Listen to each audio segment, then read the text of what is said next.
찬송가 208장 내 주의 나라와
천지를 만드신 하나님 아버지를 내가 믿사오며 그 위아들 우리 주 예수 그리스도를 믿사오니 이는 성령으로 잉태하사 동정녀 마리아에게 나시고 본디오 빌라도에게 고난을 받으사 십자가에 못 박혀 죽으시고 장사한 지 사흘 만에 죽은 자 가운데서 다시 살아나시며 하늘에 오르사 전능하신 하나님 우편에 앉아 계시다가 저리로서 산자와 죽은 자를 심판하러 오시리라. 성령을 믿사오며 거룩한 공예와 성도가 교통하는 것과 죄를 사하여 주시는 것과 몸이 다시 사는 것과 영원히 사는 것을 믿사옵나이다. 아멘. 그는 마시고 자기의 비무한 것을 잊어버리겠고 다시 자기의 고통을 기억하지 아니하리라. 그렇습니다. 오늘도 느무엘의 왕에게 지혜의 말씀을 준 것처럼 오늘도 우리에게도 지혜의 말씀을 허락하여 주옵소서. 오늘도 우리가 입에서는 잠언이 생각나게 하시고 명철과 충명의 언어자가 되게 하시고 명철과 충명의 하나님 아버지의 지혜를 받아 모든 일들을 처리하며 인생의 여러 가지 일들을 하나님 아버지 앞에 내놓고 기도하는 아름다운 믿음의 성도들, 축복의 성도들 다 되도록 성령 하나님 사로잡으시고 복 내려 주옵소서. 오늘도 기도할 때 응답 주옵소서. 하늘문 여시고 복 내려 주옵소서. 예수 그리스도의 이름으로 축복하며 기도하옵나이다. 아멘. 아멘. 하나님의 말씀 묵독합니다. 마태복음 7장 15절 봅니다. 시작. 거짓 선지자들을 삼가라. 양의 옷을 입고 너희에게 나오나 속에는 노략질하는 이라. 아멘. 그 제목에 보면 15절 후의 제목을 보면 열매로 뭐를 알리라? 그들을 알리라 하는 것인데 15절에 그들이 누구냐? 거짓 선지자들을 삼가라. 오늘 은혜 받으실 말씀 제목이 거짓 선지자들이라고 하는 말씀으로 은혜를 받습니다. 거짓 선지자가 한 명 일어난다, 계속 여러 명이 일어난다. 그래서 복수형을 쓰고 있습니다. 거짓 선지자들 이렇게 말합니다. 예수님 이후에 교회사 가운데 계속해서 거짓 선지자들이 일어납니다. 어떤 분은 이렇게 말하더라고요. 원체 진품이 귀하니까. 진품이 귀하면 귀할수록 뭐가 자꾸 많이 생겨요? 짝퉁이 생긴다는 거예요. 그러니까 아는 것들이 짝퉁이었다라고 하는 거예요. 그게 뭐냐? 거짓 선지자의 모습으로 우리에게 표현하고 있는 것입니다. 다시 말해서 우리에게는 좁은 문으로 들어가라. 멸망으로 인도하는 문은 널찍하다, 크다. NIV 성경에 보니까 세 번역에 널찍한 문이다. 그런데 우리는 널찍한 문을 택하면 된다, 안 된다? 안 된다. 좁은 문을 택해야 된다. 그러면 여러분들이 거짓 선지자 이야기가 나왔으니까 그들은 좁은 문을 말할 것 같아요? 넓은 문을 말할 것 같아요? 그렇죠? 넓은 문을 말해요. 또 하나 이 거짓 선지자들은 예수님이 좁혀놓은 그 문보다 더 좁혀놓을 수가 있겠죠. 그러니까 예수님 말씀과 너는 쥐나 너는 또 하나 뭐로? 우로 뭐하지 말고 치우치지 말고 예수 그리스도의 정도를 걸어라. 오늘도 말씀하고 있는 거예요. 근데 우리의 신앙생활에는 이 균형과 조화를 잃어버리고 좌로 치우치죠. 우리나라도 하나의 정치 형태들 보면 이쪽으로 너무 치우치고 한쪽을 너무 이쪽으로 치우치고 균형이 깨어져 버려. 그런데 정치인들은 이 지혜가 없음에도 불구하고 참 하나님은 기가 막힌 하나님이시다. 이 정치 균형을 누가 맞춰가고 계셔요? 백성들이 맞춰가고 계셔요. 하나님이 백성들의 마음을 통해서 이 정치 균형들을 우리나라를 사랑하셔서 그나마도 이 균형을 맞춰가는 것은 하나님이 섭리하심이 축복이 우리나라에 있다. 그래서 너무 이쪽으로 치우치지 말고 너무 이쪽으로 치우치지 말고 여러분들은 예수 그리스도를 중심으로 해서 정도를 걷는 여러분 되시길 바랍니다. 이 좁은 문의 교훈은 일명 자아의 경계라는 거예요. 자아. 내가 항상 좁은 문을 걸어가야지 나를 훈련시키는 거예요. 좁은 문은 내 훈련이에요. 그러나 이 거짓 선지자들은 이 대타적 관계라는 거예요. 대타적은 뭐냐면 나와 너와의 관계. 저는 축복합니다. 아까도 오다가도 그런 얘기를 잠깐 했는데 누구와의 관계를 맺느냐에 따라 삶이 바뀝니다. 누가 그러더라고요. 여자의 운명은 마치 호박농부가 같다. 호박농부가 같다. 이런 표현을 써요. 그래서 부모가 그 호박농부를 잘 이쪽으로 옮겨 놓으면 이쪽에서 호박이 열고 호박농부를 이쪽으로 옮겨 놓으면 이쪽에서 호박을. 제가 어저께도 저기 위에 올라가서 풀을 베면서 호박농부리 막 무성하단 말이에요. 잘라야 돼요? 그냥 이렇게 들어서 딴 쪽으로 옮기면 돼요? 여러분들은 어떻게 할 것 같아요? 잘라버려요? 아니 이 호박농부리 왜 여기까지 큰 거야? 하고 낫을 가지고 딱 잘리지 않아요. 그죠? 지혜로운 농부는 그 호박농부를 호박이 열 수 있는 곳으로 다시 옮겨주죠. 그게 지혜로운 농부의 모습인데 마찬가지예요. 여러분들이 누구를 만나느냐에 따라서 인생이 바뀝니다. 한 예를 들어서 여러분들이 어떤 목사를 제가 주일날 설교했잖아요. 무엇을 강조하는 목사냐? 그 강조하는 목사에 따라 성도의 신앙생활이 달라져요. 여러분들은 두 가지는 따라와야 돼요. 최소한 두 가지. 그게 뭐냐? 성경 통독은 해야 되고 두 번째 기도는 목숨 걸고 해야 돼요. 얼마나 하고 있는지 모르지만 여러분들의 가정적인 가정에서의 기도 또나 교회에서의 기도 여러분들이 매 순간순간 기도하는 마음으로 주님 앞에 그래서 기도자의 삶으로 살아야 됩니다. 그래서 여러분들이 예수 중심하여 오직 말씀 오직 예수 아멘 오직 기도 오직 하나님께만 영광 이것을 여러분들이 균형을 잡아야 된다고 하는 거예요. 그래서 양과 이리 좋은 나무와 못된 나무 이 두 가지의 비유를 설명하는 것은 참과 거짓 선지자에 대한 분별을 말하는 것이다. 예를 든다면 양과 이리는 본성적인 것을 말한다고 하면 좋은 나무와 못된 나무의 결과를 말합니다. 열매가 결과잖아요. 그러니까 양과 이리는 속에 뭐가 들어있느냐, 이리가 들어있느냐, 양이냐, 이것을 비유로서 설명하고 있다라고 하는 것. 그러면 오늘 본문의 15절 말씀에 거짓 선지자들을 삼가라. 이 선지자가 있고요, 또 하나 예언자가 있어요. 예언자, 그죠? 이 선지자는 이런 의미가 있어요. 앞에 말한다 이런 뜻이에요. 그러니까 여러분들이 어떠한 그 이스라엘 백성들의 삶에 대한 앞의 이야기를 선지자들이 먼저 하나님으로부터 받아서 말하는 자들이거든요.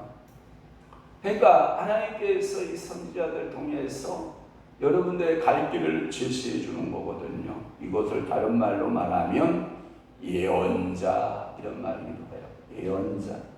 또 하나 이 선지자라고 하는 의미 속에는 미리 아는 자라는 뜻을 가지고 있어요. 미리 안다. 이스라엘 백성들의 운명을 누가 알려줘요? 전능하신 여호와께서 선지자들에게 말씀하시고, 그래서 아모스서에 보면 아모스가 기록하기를 당신의 모든 뒤어질 일들을 누구에게 먼저 알려줘요? 하나님의 사람들에게 먼저 알려주고 그 일을 행하시는 여호와라고 이렇게 말씀하고 있거든요. 그러니까 여러분들이 이 설교를 들을 때 어떤 성향의 설교인가를 잘 분별해 보면 알 수가 있어요. 아, 설교 속에 예언이 들어있구나. 설교 속에 치료가 들어있고, 설교 속에 위로가 들어있고, 설교 속에 책망이 들어있구나. 이것을 잘 하는 거예요. 이게 누가 할 일이다? 선지자들이 할 일이다. 소위 이들은, 선지자들은 하나님의 대리자로서 하나님의 뜻을 백성에게 전하고 가르치는 자예요. 그러면 그 자기 말하면 돼요? 안 돼요? 안 돼요. 누구 말해야 돼요? 여호와 하나님의 말씀을 해야죠. 그래서 이 거짓 선지자들을 넓은 뜻에서 말하면 교사예요. 교사. 이 교사인데 이 교사를 성경에서는, 신약에서는 뭐라고 말했냐면 예수님을 가리켜 라보니요, 랍비요 이런 말 발음 들어봤죠? 랍비요, 라보니요, 선생님 이 뜻이에요. 그 말의 의미는 내가 보기에 당신은 선지자로서이다 이 뜻이거든요. 그러니까 큰 의미에서는 이 교사. 제가 여러분들에게 능히 강조했습니다. 목사의 큰 의미가 뭐다? 가르치는 교사예요, 교사. 그래서 목사에게 있어서 가장 중요한 은사가 뭐냐면 이 강단에서 이 메시지가 전달이 여러분들에게 돼야 됩니다. 이게 제가 목요일마다의 고민은 뭐냐면 이런 거예요. 다양한 분들이 목요일날 쓰잖아요. 에? 제 고민이 깊어지는 거예요. 전달이 안 돼요. 우리 한 사람이 뒤에 앉아서 이런 말을 해요. 에어컨을 끄셔야만 그 소리가 들립니다. 그러길래 이게 차원이 아니에요. 그 차원이 아니에요.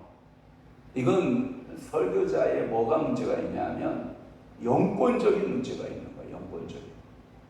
그러니까 아무리 소리가 크다 작다 이 개념이 아니에요. 영권이 뒤에까지 미치느냐 그 사이즈에도 상관하지 않아요. 사이즈에 상관하지 않아요. 어떤 분은 우리 교회 10분의 1만한 교회에서도 전달이 안 되는 사람이 있고요. 우리 교회에 10배 더 커도요. 메시지가 저 뒤에까지 앉아있는 사람까지 다 전달되는 사역자가 있는 거예요. 제가 고민이 깊어지는 거예요. 전달이 안 돼. 도대체 뭔 이야기의 핵심 주제를 이야기를 하려고 하는 건지 이게 고민이 깊어져요.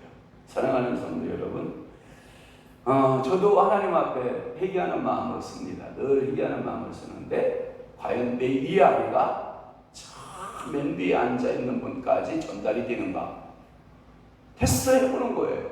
오늘 혹시 뭔 얘기 했죠? 오늘 무슨 설교를 했죠? 라고 물으면 정확하게 기억을 해요. 아, 이거 하나님의 은혜이다. 그래서 이렇게 말해서 정확히 표현하면 이런 겁니다. 내 말을 저 뒤에 있는 우리 사모에게 전달하려고 하면 안 돼요. 그 욕심을 빼야 돼요. 그러면 내 말을 성령의 감동이 있어서 내 말을 성령님께 얹혀놓는다라고 생각하시면 돼요. 그러면 성령님한테 맡기면 그 성령님이 그 말씀을 운반하여서 저 맨 뒤에 있는 분한테까지 성령님이 적용시켜가는 거예요. 이게 전달인 거예요. 그런데 소리 버럭버럭 지르고 자기가 열심히 뭐 하면 맨 뒤에까지 전달이 될 것이다. 그건 교만이요, 교만. 절대 전달 안 돼요. 오늘도 이 새벽 예배가, 이 메시지가 여러분들 귀에 지금 쏙쏙 들어오고 있으면 우리 목사님이 말씀을 잘 전해서 들리는 게 아니라 성령께서 지금 이 자리에 뭐하고 계시다? 일하고 계시다. 사모님 들려요? 아니 큰 소리로 얘기해봐. 들려요? 들린대요. 그러니까 이거는 한국 사이에 어떠한 언어적인 유의가 아니라 어떤 언어적인 문제가 아니다. 이건 그 영권의 문제다. 그래서 여러분들에게 말씀드리는 게 뭐냐면 젊은 사람이 설교한다고 해서 전달되는 건 아니에요. 그렇다고 해서 꼭 노인이어야만 그 설교가 전달된다? 아니에요. 그 메시지 운반 시간에는 반드시 성령님이 일하셔야 된다는 거예요. 오늘도 이 새벽에 성령님이 말씀을 운반해서 여러분 내 영혼의 그 깊은 데서 맑은 가락이 울려나네 하늘 목조가 언제나 흘러나와 내 영혼을 고이 싸네 평화. 이 말씀의 의미는 뭐냐면 성령께서 여러분들의 영혼에게 전달을 해주는 그 은혜가 필요하다. 하나님의 메시지는 인간의 언어적 유의로 된다 안 된다? 안 된다. 괜찮다. 젊든 연세가 많든 상관하지 않는다. 그러나 그 설교 속에 강력한 성령이 일하고 있느냐? 한번 물어볼까요? 베드로가 설교를 합니다. 그랬더니 모든 사람들이 띵글띵글 공굴면서 어찌할꼬 이 죄악을 어찌할꼬 회개합니까 안 합니까? 합니다. 그리고 그들이 성령 충만을 받습니다. 여러분 스테반이 설교를 합니다. 스테반이 그 설교 이후에 뭐에 맞아 죽어요? 돌에 맞아 죽어요. 베드로의 설교를 연구해 보십시오. 뭔가 좀 엉성해요. 스테반의 설교를 연구해 보십시오. 구약을 관통하고 신약을 관통하고 예수를 관통하고 있습니다. 그런데 듣는 사람의 희중의 차이는 하늘과 땅입니다. 사랑하는 성도 여러분, 교사여야 돼요. 철저하게 목사는 교사여야 돼요. 가르치는 자여야 돼요. 하나하나. 아빠도 그런 얘기를 해요. 뭔 얘기 가르치려고, 뭔 얘기를 하면 자기가 다 안다 그러고, 뭔 얘기를 하면 나는 아무것도 모릅니다. 이렇게 말하면, 어떤 때는 다 아는 것 같이 얘기하다가, 어떤 때는 하나도 모른다고 얘기하다가, 도대체 기준을 어디서다 맞춰야 되는, 이런 거예요. 저도 그런 성향이 있어요. 어떤 얘기를 하면, 그렇구나, 이렇게 짚어가거든요. 근데 자기는 피하는 거예요. 나는 아무것도 모릅니다 하고 피해가는 거예요. 아니에요. 피하면 안 돼요.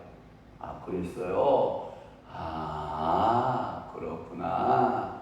이거를 긍정해 줘야 되는 거야. 그건 자기 피해요. 나 같은 사람 뭘 알아요? 에이, 조선거 다 알던데요. 특히 우리 모친은 나가 뭘 아냐? 아무것도 몰라. 말하실 때 보면 조선거 혼자 다 알고 계셔. 다른 사람 말할 기회를 주지도 않아. 당신 혼자 말하고 계셔. 왜? 조선거도 다 알고 있는데 목사가 뭔 얘기하면 왜 그 얘기를 왜 안 하냐고요. 그러면 교회 주인이 그러면 우리 모친이요? 목사지. 근데 당신은 패권을 왕좌를 딱 차지하고 목사 조용해. 내 말 할 거야. 교회 여기서도 그럴 것 같아. 내가 보니까 주일날 내가 안 봐서 모르겠는데 성도들 오면 기도하는 분위기로 가야 되는데 자기 얘기하는 분위기로 가면 안 돼.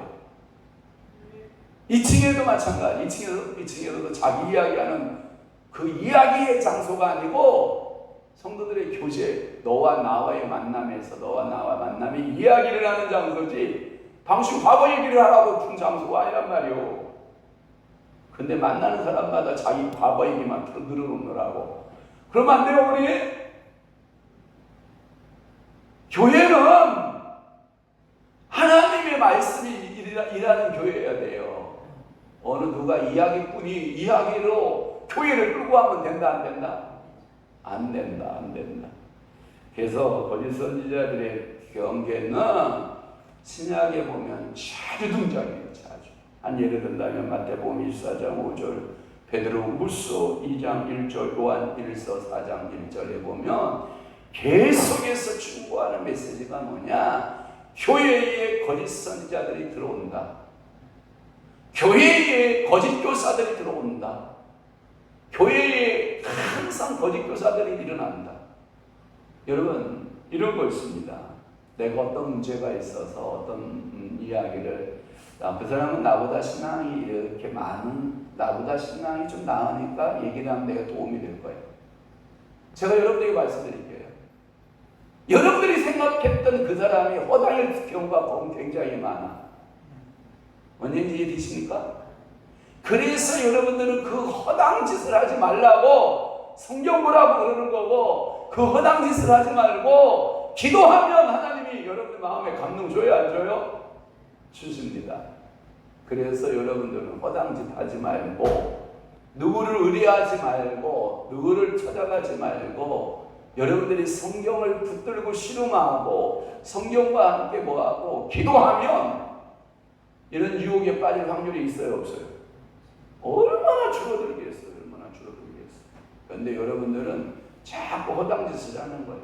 허당짓을. 누구를 찾아가면 해결될까? 누구에게 안수기도 받을. 근데 많은 경우 찾아가면 해결되지 않아. 엘리야 찾아가면 해결돼 안 돼. 그러니까 하나님이 쓰는 종이니까 해결되겠지. 그런데 엘리야가 많아 적어.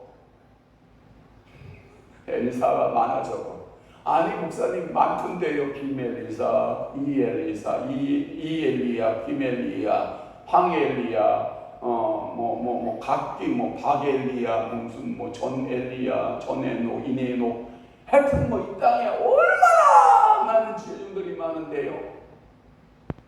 그러나 여러분들이 하나님 앞에 무릎 꿇고 기도하고 하나님 앞에 말씀으로 응답받는 것이 가장 정확하고 참고사항으로 누구에게 이야기해서 그 이야기가 하나님의 음성인가를 분별하는 지혜는 있으면 좋다.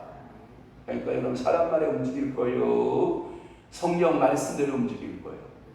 그러면 여러분들이 그 사람 말한 대로 움직일 거예요. 여러분 기도한 대로 움직일 거예요. 그 사람 말한 대로 움직여? 기도한 대로 움직이셔야 돼. 절대로 여러분 사람 말은요 이런 거예요. 참고하겠습니다. 저에게 얼마나 훈수두는 분이 많겠어. 제가 이제 광명노예, 한양노예, 또 광명성전, 바란성전, 안산성전, 또 부천의 그 목사님, 또 여러 저한테 얼마나 많은 분들이 훈수를 많이 주겠어요.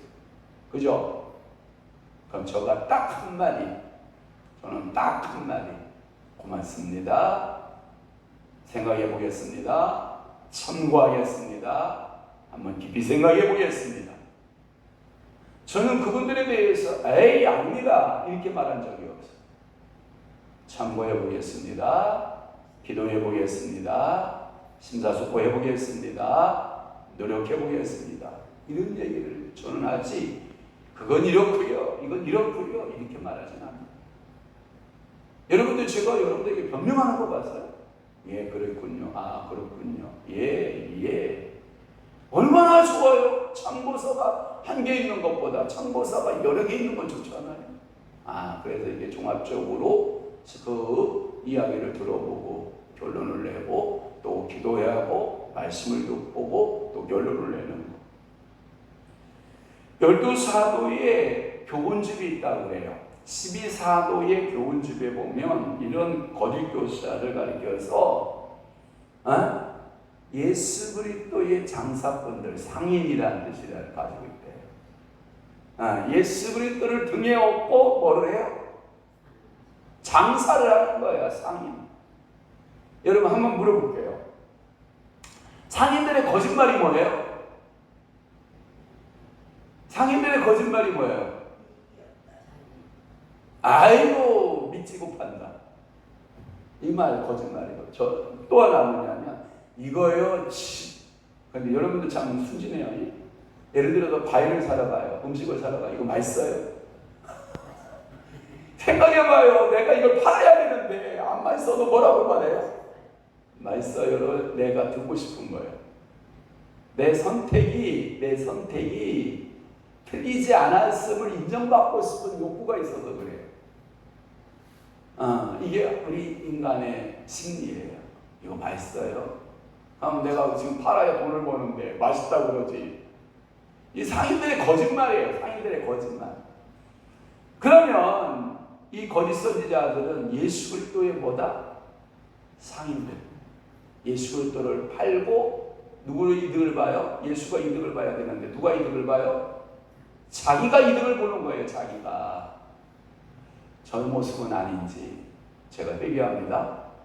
너는 예수를 파리하는 예수파리 목사는 아닌지,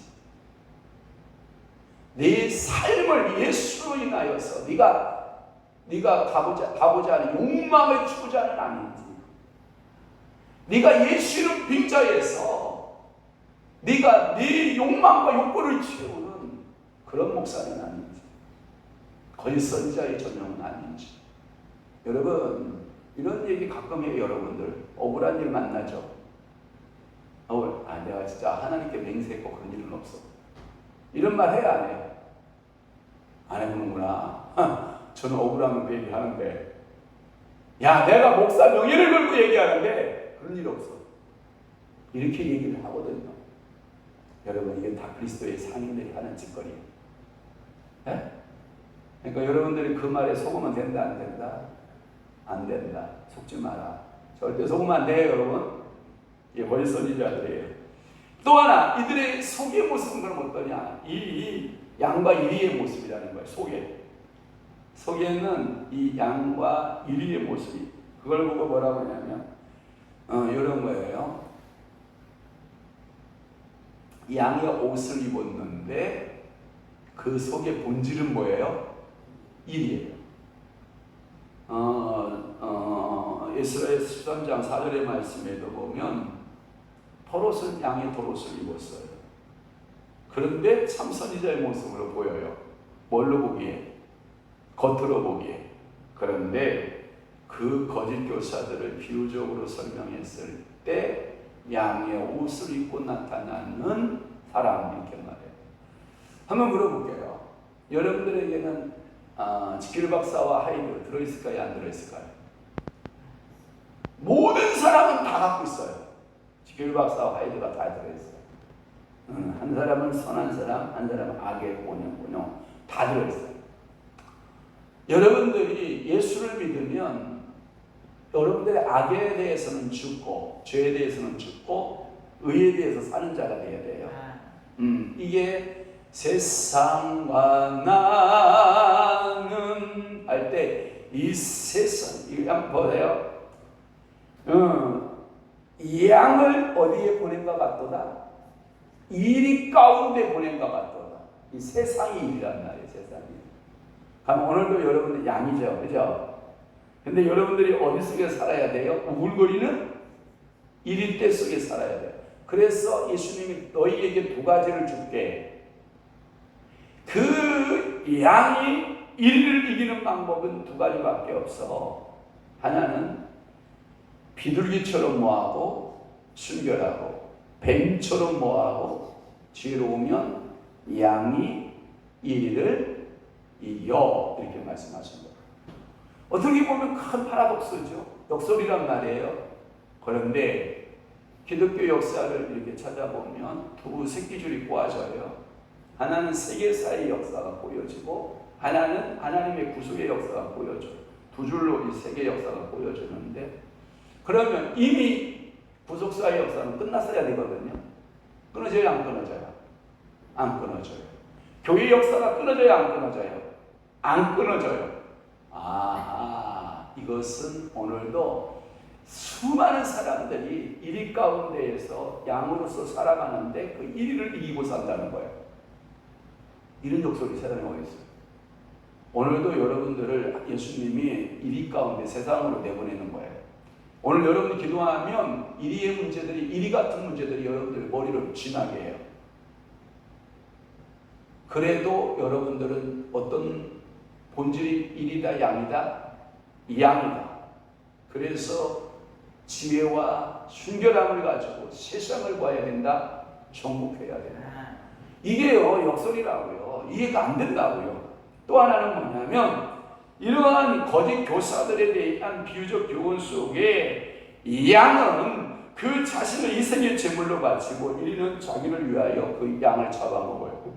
그 말의 의미는 뭐냐면, 구주와 함께 나 죽었으니 구주와 함께 나 살았도다. 예수 때문에 나는 이미 죽은 거야. 그리고 예수로 살기를 하고 있는 거예요. 갈라디아서 3장 20절 말씀에 내가 그리스도와 함께 십자가에 못 박혔나니 그런즉 이제 내가 산 것 아니요 내 안에 누가? 그리스도께서 사신 것이라. 한번 물어볼게요. 여러분들은 지금 양이요, 일이요? 예수님 때문에 이미 내 십자가, 내 정과 욕심을, 세 가지요, 육신의 정, 암흑의 정, 이생의 자랑을 십자가에 못 박아버린 사람들은 여러분들 본질이 양이요. 그런데 여전히 세속적이고 정욕적이고 마귀적이고요. 미안해요. 돈 앞에서 바들바들 떠는 사람. 돈이 필요 많다는 얘기가 아니에요. 그런데 돈 앞에 그렇게 왜 떨어요? 강단에서 물질 설교가 나오거나 돈 설교가 나오면 얼굴이 찌그러지는 사람. 아니, 거룩한 재단에 왜 돈 얘기를 왜 합니까? 왜 목사님은 그 많은 은혜로운 이야기 가운데 왜 돈 얘기를 하고 계십니까? 은혜 얘기하세요, 은혜 얘기. 그래서 편식을 해요. 자기가 먹고 싶은, 듣고 싶은 이야기만 들으려고 하는 성향을 갖고 있어요. 미안해요. 여러분, 그게 일이요. 그게 여러분들의 일이라고. 그래서 여러분들이 부동호 표시를 해야 돼. 부동호 표시. 자, 양 1위. 부동호 1위 기질이 큰 사람. 부동호 양의 기질이 큰 사람. 부동호가 쌤. 둘이 으르렁거리고 똑같다, 임균형이. 또 하나, 양쪽으로 크든지 같든지. 이리 쪽으로 크든지 같든지. 부동호 표시가 몇 개로 나올 수 있어요? 5가지로 나와. 오늘도 여러분들의 신앙의 성향은 몇 가지로 나온다? 5가지 기질로 나올 수 있어요. 그럼 여러분들은 양인 거예요? 일인 거예요? 그러면 여러분들은 오늘 서 있는 이 목사는 거짓 선지자인 거예요? 참 선지자인 거예요? 오늘 한국교회에 아니 한국교회까지 멀리 가지 마. 여러분들이 알고 있는 그 목사님은 어떤 목사님인겨? 이걸 여러분들이 봐야 돼요. 매 순간순간 분별하자. 그러면 지혜가 필요해 안 필요해? 네 기질대로 기분에 따라서 말하지 말고 냉철하게. 근데 우리는 오해에서 말하냐면 욱시 이게 여기서 욱 저건 나쁜 놈, 저건 좋은 놈 막 이게 여러분 감정으로 분별하면 안 돼요. 뭘로 분별해야 되냐? 말씀으로. 뭘로? 말씀으로. 그래서 여러분들 말씀 읽기 쓰기 말씀을 여러분들이 늘 읊조리고 그 말씀의 기준서를 딱 가지고 있으면 분별된다 안 된다? 된다. 기도합시다. 거짓 선지자들을 삼가라. 양의 옷을 입고 너희에게 나아오나 속에는 노략질하는 일이라. 이제는 우리 주 예수 그리스도의 은혜와 하나님 아버지의 극진하신 사랑하심과 성령님의 가마, 교통, 내주, 이루 역사 충만하신 하나님 아버지 앞에 참된 하나님의 자녀로 믿음의 자녀로 살아내기로 결심하고 각오하는 사랑하는 귀한 심으로 심령구회와 교회 위지로부터 영원토록 함께 있을지어다.